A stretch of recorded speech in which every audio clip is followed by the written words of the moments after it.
दोस्तों mutual fund की इस सीरीज में मैं लेके आया हूँ आज कि रिस्क और रिवॉर्ड आपको कैसे म्यूचुअल फंड में मिलते हैं। दोस्तों सबसे पहली बात है, जितना आप रिस्क लेंगे उतना रिवॉर्ड मिलता है, इसमें कोई डाउट नहीं है। फिर दूसरी चीज आती है दोस्तों, अगर हम ज्यादा रिस्क लेते हैं तो इक्विटी फंड जो होते हैं हम अगर उनमें इन्वेस्ट करते हैं तो ज्यादा रिस्क होता है, रिटर्न भी ज्यादा मिलता है। अगर हम इधर की बात करते हैं कि डेब्ट फंड है तो रिस्क कम होने के कारण उनमें रिटर्न भी कम मिलता है।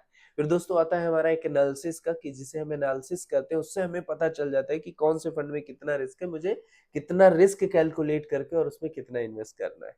इसके बाद दोस्तों अगर हम बात करते हैं तो हमारे पास एक ऑप्शन बहुत सा होता है कि हम उसे डाइवर्सिफाई कर सकते हैं अपने फंड को। जी हाँ, उससे क्या होता है हमारा रिस्क कम हो जाता है, क्योंकि अगर मैंने इक्विटी में डाल दिया, फिर डेब्ट्स में डाल दिया, फिर हाइब्रिड में डाल दिया, तो उन सबको मिला करके मेरा जो रिटर्न है वो अच्छा खासा बन जाता है और उसका मेरे को बेनिफिट मिलता है दोस्तों। ये जब पूरी कैलकुलेशन के बाद आप इन्वेस्ट करते हैं तो आप